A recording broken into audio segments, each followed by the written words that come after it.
Bonsoir à tous et merci de nous rejoindre dans ce nouveau rendez-vous de notre invité. On reçoit ce soir Nordine Zala, journaliste, éditorialiste et spécialiste des questions internationales. Cette semaine, le monde a vécu l'investiture d'un nouveau président américain, le 45e, dans une forme d'inquiétude sans précédent. Donald Trump prône le début d'un nouvel ordre mondial où les Américains ne joueraient plus le rôle de gendarmes du monde et où les intérêts économiques US seraient sa priorité. Fraîchement investi, l'hôte de la Maison-Blanche a très vite signé plusieurs décrets à tour de bras, concrétisant ses promesses de campagne électorale, notamment sur la question des réfugiés. Quel sera donc le visage des USA avec un président dont le mandat débute avec une popularité assez faible, avec moins de 40% d'opinion favorable, mais un président qui promet de rendre sa grandeur aux États-Unis d'Amérique. Nordine Zala, bonsoir. Bonsoir. Merci d'avoir accepté notre invitation. Merci à vous de m'avoir invité. Alors, on va d'abord s'intéresser à la personnalité du nouveau locataire de la Maison-Blanche, Donald Trump, en tant que nouveau président. Il affiche, il faut le dire, un style différent. C'est d'abord un homme d'affaires accompli, il est milliardaire, on le sait. Son discours est sans embâche, voire assez brutal, selon certains experts, y compris sur des questions assez délicates. Et puis, le magazine Time l'avait consacré homme de l'année en 2016. Qu'est-ce qu'on peut en dire aujourd'hui du nouveau président américain ? La campagne électorale a dit l'essentiel, à savoir que c'est un provocateur, d'abord, un homme sûr de lui, qui veut absolument redéfinir l'identité des États-Unis. Les États-Unis qui ont été à un moment donné obligés d'être dans un contexte unipolaire, qui n'aura pas réussi d'ailleurs, parce que le retour de Poutine arrange en quelque sorte les affaires des États-Unis sur de grandes questions internationales comme la Syrie notamment. Et Trump essaie de justement réaffirmer cette dimension, en tout cas impérialiste, qui leur a coûté cher, pour se retirer progressivement des dossiers épineux et peut-être repenser à une nouvelle diplomatie qui pourrait à la fois protéger les intérêts des États-Unis et en même temps désengager des États-Unis des bourbiers. Alors, on voit tout de suite la dichotomie avec la vision de son prédécesseur. Oui, il sort de cet idéalisme américain qui a peu réussi, en réalité, sur très peu de dossiers. Le système Obama a pu montrer son efficacité, alors que les mandats précédents ont été plus, j'allais dire, dangereux parce qu'ils ont pris le risque de mener des guerres, encore une fois, lointaines, qui ont coûté à la fois en pertes humaines, mais aussi en gros dollars, en dollars trébuchants. Et là, Trump a peut-être décidé de désengager les États-Unis donc des dossiers qui n'ont finalement pas abouti depuis tant de... Mais il ne l'a pas dit encore clairement, On ne sait pas exactement quelles sont ses positions, notamment là où les États-Unis sont engagés militairement. Il ne l'a pas dit, mais il l'a fait comprendre. Son rapport aux autres puissances, et notamment donc, à la Russie, est un rapport intelligent en termes, j'allais dire, de géostratégie.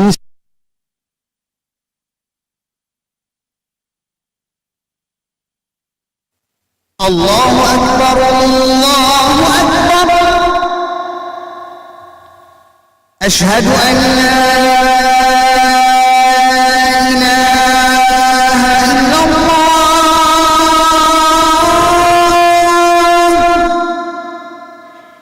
أشهد أن لا إله إلا الله أشهد أن محمدًا رسول الله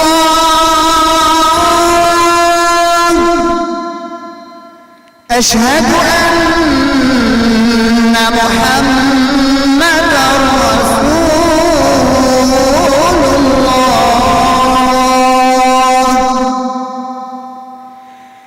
حي على الصلاة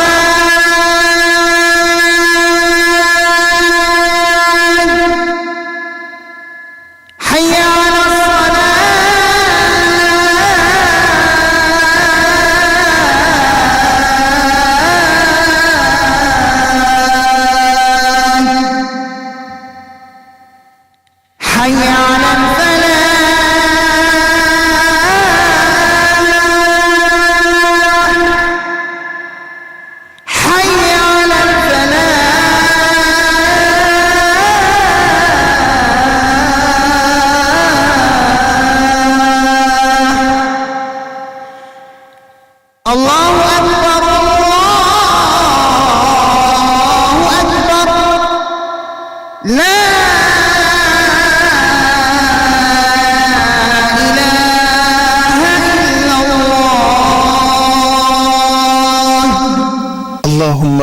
هذه الدعوة التامة والصلاة القائمة آت محمدا الوسيلة والفضيلة وابعثه مقاما محمودا الذي وعدته.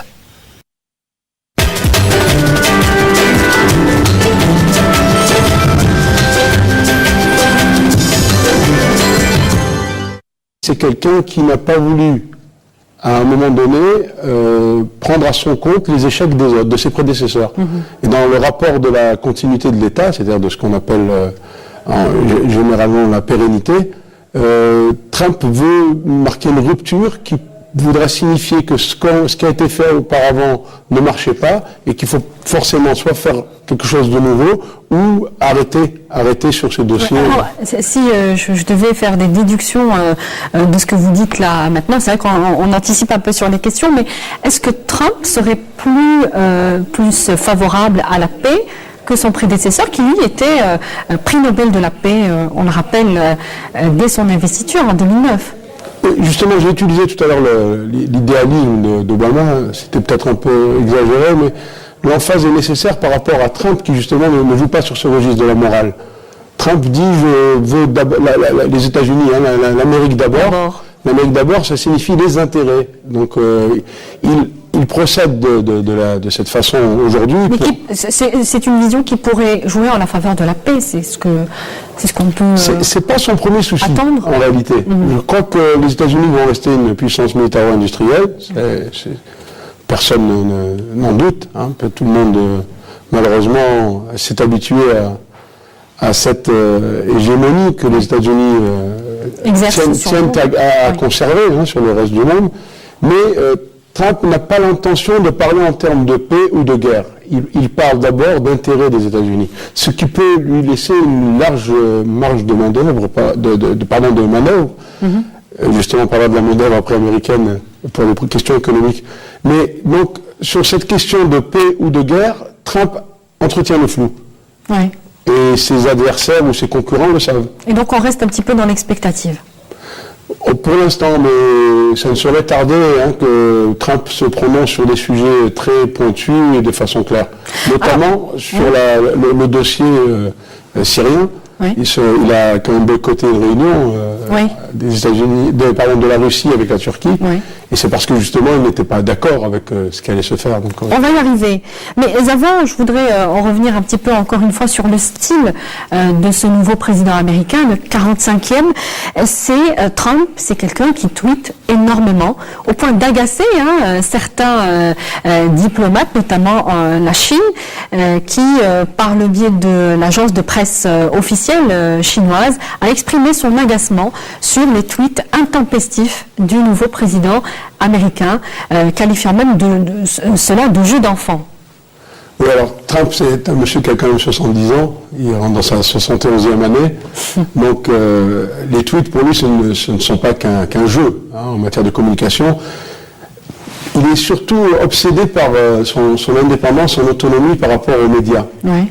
Vous avez vu que son élection... Il a un rapport très compliqué avec les médias. Oui, il est à la fois dans l'addiction, comme tous les hommes de la politique spectacle d'aujourd'hui, aux États-Unis ou ailleurs, mais en même temps il est très méfiant par rapport aux lobbies qui sont derrière les médias, et ils ont déjà montré qu'ils étaient parfois rudes et durs avec lui. Et donc pour se libérer un peu de cette dépendance vis-à-vis des médias, il tweet avec exagération parfois, oui, mais là, sur des sujets un peu sérieux. Oui, là où on imagine peut-être une armée d'experts en communication, Trump tweet assez librement, c'est ce qu'on imagine en tout cas. Oui, c'est le chef d'entreprise aussi, qui ne veut pas être trop dépendant de ses subalternes, de ses conseillers, de ses collaborateurs. Donc il va asseoir un nouveau style, encore une fois, de communication dans la Maison Blanche, enfin à la Maison Blanche. Et elle est déjà installée, cette nouvelle méthode de communication. Il faudra s'y faire. Et il n'est pas le seul à l'utiliser. Il y a d'autres politiques à travers l'Europe, notamment, ont su parfois dire des choses qu'ils ne peuvent pas dire à la télévision ou dans les journaux, à travers un tweet un petit peu balançant. Voilà, Trump utilise aussi les tweets. Pour savoir ce que ça pourrait... Qui garde cette légèreté, mais qui en même temps peut enfoncer des clous. Oui. Alors, dans son discours d'investiture cette semaine, il faut le rappeler, le président US a été très clair sur sa vision de l'Amérique. L'Amérique d'abord, c'est d'ailleurs notre thème ce soir. Il a aussi répété les 2 règles qui seront en vigueur dans le pays. Acheter américain, embaucher américain. Il est littéralement obsédé par le fait de rendre sa grandeur à l'Amérique. Ce qui nous rappelle, il n'y a pas si longtemps, le leitmotiv ou le slogan d'un autre leader russe, Vladimir Poutine, qui parlait aussi de rendre sa grandeur à la Russie. Est-ce que ce n'est pas un peu de limitation? Oui, Trump et Poutine, tout le monde l'aura remarqué, se ressemblent étrangement dans leur façon de mener leur ego sur la scène politique et médiatique, bien sûr, puisque c'est par les médias que ça passe. Mais tout à l'heure, je faisais un lapsus à propos de la manœuvre et de la main-d'œuvre. Trump est quelqu'un qui vient du monde de l'entreprise. Il sait quelles sont les difficultés de l'entreprise. Quel drame vivent les entreprises américaines par rapport justement à cette question de main-d'œuvre bon marché mais clandestine en tout ce qui est les chicanes, donc les Américains d'origine latino-américaine. Oui. Et les Américains, qui sont des citoyens américains qui souffrent énormément du sous-emploi, malgré la croissance économique. Mais est-ce que la situation est aussi catastrophique qu'il l'a décrit? Il a bien entendu noirci le tableau lors de son discours d'investiture. D'ailleurs, beaucoup lui ont reproché ce manque d'objectivité, cette dramatisation. Oui. Mais il l'a noirci parce qu'il voulait justement être le président de la rupture, de la relance. Mm-hmm. Donc qui va sauver les États-Unis et qui pourra faire accepter des mesures un peu extrêmes, un peu violentes, rudes, dures vis-à-vis des réfugiés, des immigrés. Oui. Et rappelez-vous les critiques qu'il a faites vis-à-vis d'Angela Merkel lorsqu'il s'est attaqué. Sa gestion, il parle de gestion catastrophique du dossier de l'immigration. Par rapport à cette question justement des migrants, il considère que c'est le discours populiste classique. Il considère qu'il y a priorité aux citoyens américains.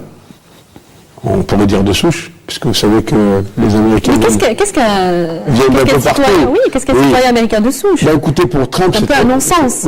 En dehors de, je pense, ce qu'on a connu dans les années qui ont précédé la lutte pour les droits civiques des Noirs américains, les White Anglo-Saxon Protestants, il doit rester quelque chose de ça dans l'esprit de Trump, qui est un conservateur quand même.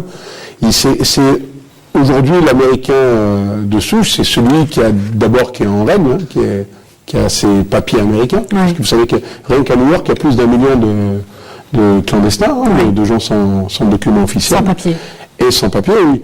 Et lors des crises, vous savez, c'est connu, ce sont ceux-là qu'on pointe du doigt, et les voleurs de pain, les voleurs de travail, les voleurs de logement. Donc on recentralise l'économie à l'intérieur des États-Unis.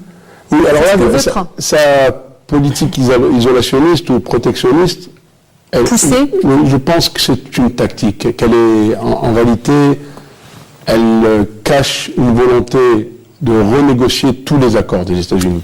Alors, justement, on en parle de ces accords. Le cap anti-libre-échange est lancé avec des décrets présidentiels. D'abord, le retrait du traité trans-pacifique qui devait imposer la présence des États-Unis dans cette région du monde. Aujourd'hui, ce retrait profiterait, selon les experts, à la Chine, qui devrait profiter de ce retrait des États-Unis. Oui, ça c'est un paradoxe. Donc les experts... Alors est-ce que c'est une politique réfléchie ou est-ce qu'il sait quand même ce qu'il fait? Personnellement, je pense que c'est une étape, que c'est pas définitif. C'est une surenchère provoquée par l'administration Trump pour renégocier. Je crois que le traité concerne 12 pays. Oui. Avec les États-Unis. Voilà, ce n'est forcément pas assez par rapport au nombre d'acteurs économiques importants, émergents dans la région. Je pense que les États-Unis veulent un éventail beaucoup plus large et plus divers dans leurs échanges économiques dans cette région. Vous avez les BRICS, par exemple, où il y a moins de pays, où c'est un partenariat gagnant entre plusieurs pays. Oui, non, ce n'est pas forcément que la question du nombre qui se pose, mais je pense que les États-Unis ne sont pas satisfaits de l'accord actuellement parce que les conséquences n'ont pas été aussi favorables que cela pour les États-Unis. On peut penser effectivement que le retrait des États-Unis pourrait profiter à la Chine, mais ça a toujours été le cas. jusqu'à présent, la Chine tirait profit de cet accord parce que justement les États-Unis ne commerçaient pas avec tous les pays émergents comme la Chine le faisait. Oui. Pour des raisons de solvabilité, alors Oui. que la Chine est un grand prêteur, vous savez, un Et l'Amérique créancier- très endettée. voilà, un créancier généreux, alors que les États-Unis sont plutôt dans le problème Dans de la dette. liquidité, si on peut dire. Alors il y a aussi, on lui dit aussi beaucoup dans la presse, la volonté de détricoter toutes les mesures prises par toutes les grandes réalisations, du moins, de son prédécesseur, notamment aussi la sortie des États-Unis de l'accord de libre-échange avec le Mexique et le Canada, le fameux ALENA, entré en 94. Et puis, lui qui parle des oubliés des États-Unis, il a déjà signé un décret contre la réforme du système de santé aux États-Unis qui protégeait 53 millions d'Américains pour les assurances maladie. Oui, alors ce qu'on a appelé l'Obama Care, Care. donc cette révolution dans le système de protection. C'était son cheval de bataille dès son premier mandat d'ailleurs. Oui, on pense que c'est l'un des rares succès accomplis d'Obama par rapport à ses promesses électorales sur Oui. 2 mandats. Et voilà que Trump veut donc démonter cela. Hein, Oui. Écoutez, l'argument c'est que ça coûte trop cher. Bon, est-ce que tout le monde est d'accord? Non. Les bénéficiaires, bien entendu, avaient besoin de ce soutien. Par contre, je pense que c'est l'une des questions sur lesquelles Trump risque de reculer, parce que nous n'avons pas parlé de cela. Trump va être forcé à un moment donné de reculer sur certaines de ses décisions. Il trouvera bien sûr l'astuce lorsque c'est dans son... Celle-là en particulier, Bon, sur oui, l'Obamacare, moi je suis convaincu qu'il n'ira pas jusqu'au bout. il a déjà signé. Oui, il a demandé, non, pour l'instant, il a demandé, je crois qu'on contourne un peu. Oui, pour un peu temporaire, paralyser la etc. loi. Mais je crois qu'il va avoir affaire au peuple américain dont il a parlé dans son discours d'investiture. Il a dit, voilà, aujourd'hui, le pouvoir de Washington est transféré vers Au peuple, au peuple oui. américain. Je crois qu'il va avoir affaire au peuple et qu'en bon chef d'entreprise intelligent, il va va reculer. sûrement négocier et revoir à la baisse son esprit de réforme Oui. ou d'effacement du travail d'Obama. Alors, on va revenir un petit peu sur l'immigration. Hein. C'est aussi son cheval de bataille. Il le dit, il le promet depuis sa campagne électorale de construire ce fameux mur avec le Mexique, long de 3200 km, et promet de le faire payer d'ailleurs par les Mexicains. Il y a aussi la volonté d'empêcher l'entrée des musulmans sur le territoire américain. Est-ce que là aussi, vous pensez qu'il va un petit peu reculer sur ses promesses? Pour le mur entre le Mexique et les États-Unis, je crois qu'il peut se faire. Hein. Bon, il y a le problème de coût. C'est pas Il facile. promet de le faire ponctionner sur les transferts des milliards de dollars. Il s'agit de 25 milliards de dollars que les migrants mexicains envoient chaque année à leur famille. Oui, C'est ben, de là qu'ils comptent le financer.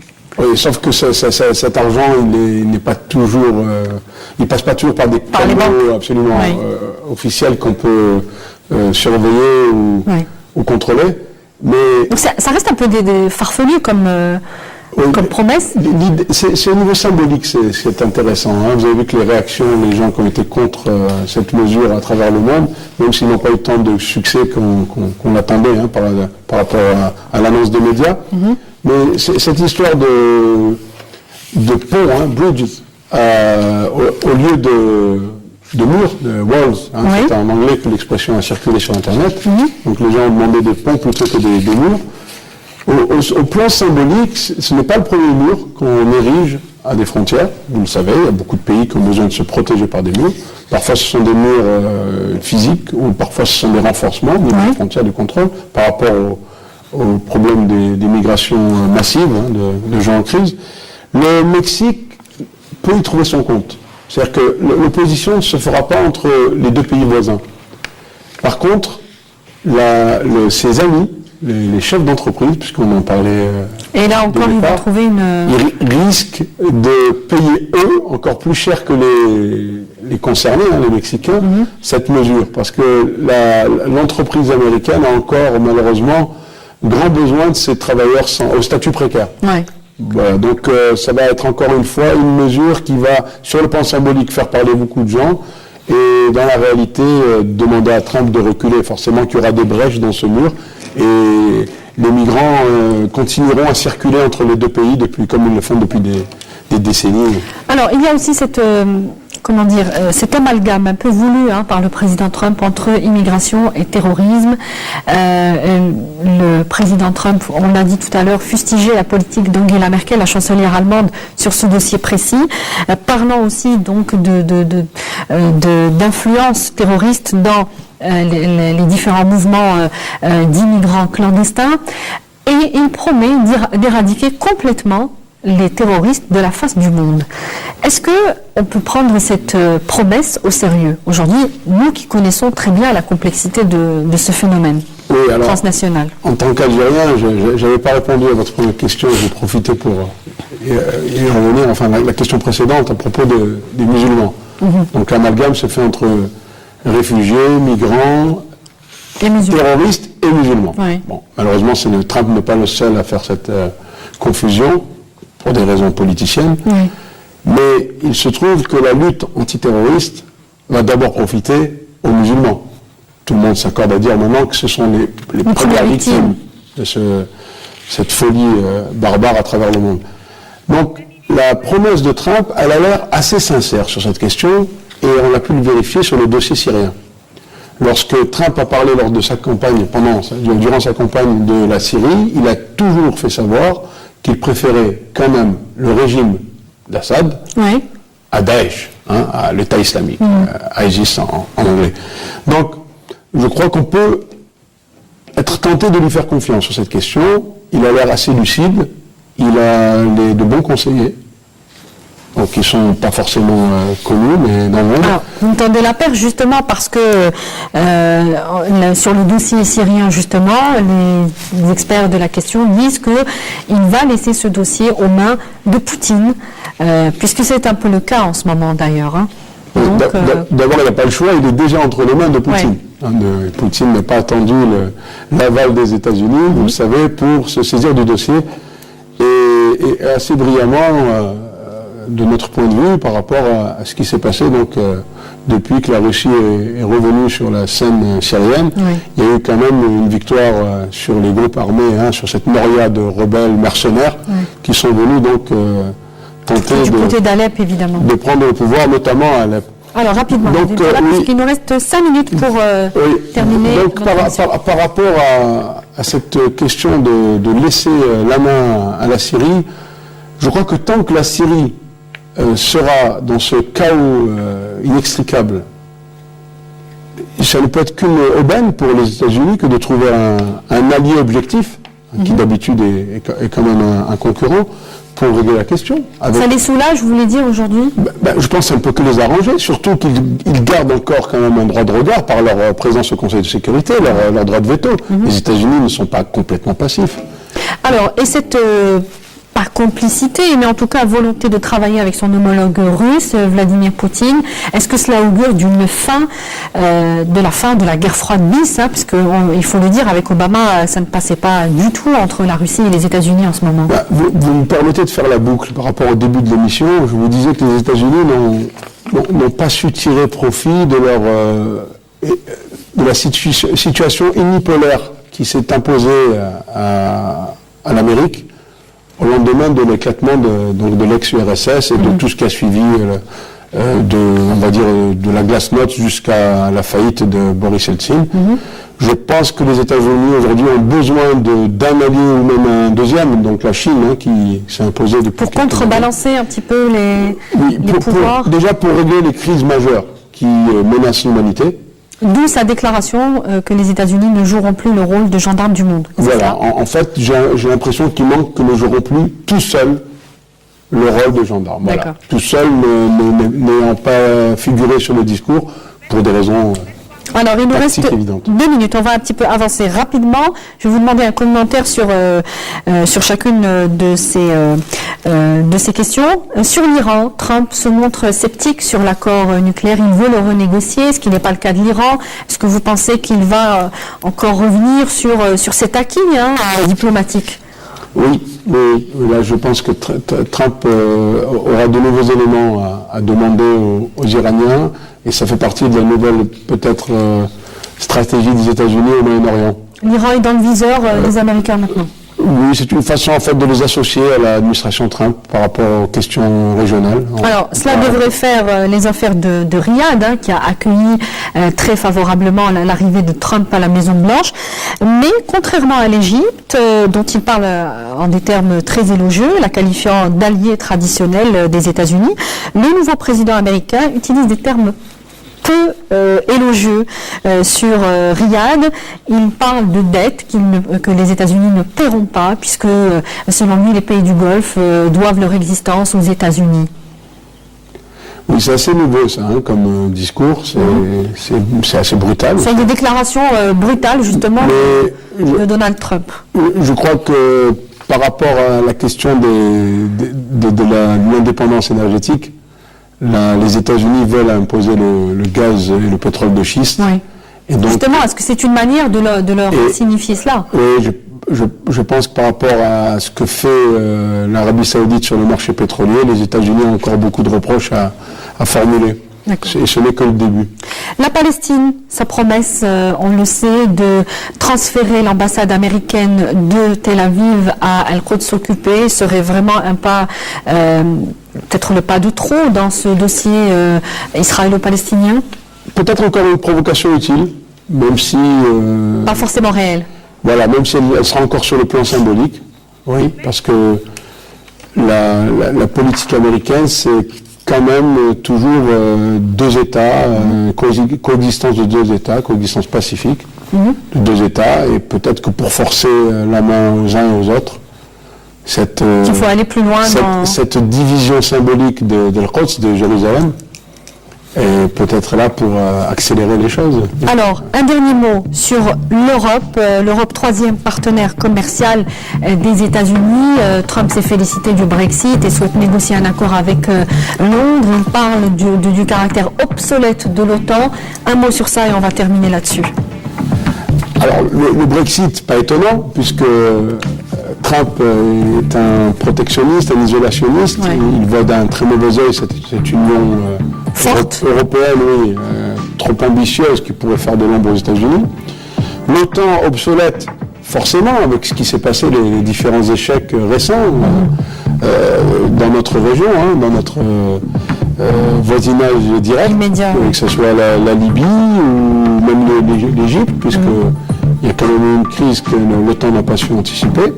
Et bien sûr la Syrie et l'allié turc qui est en faillite. Donc on pourrait voir un retrait des États-Unis de l'OTAN, c'est possible?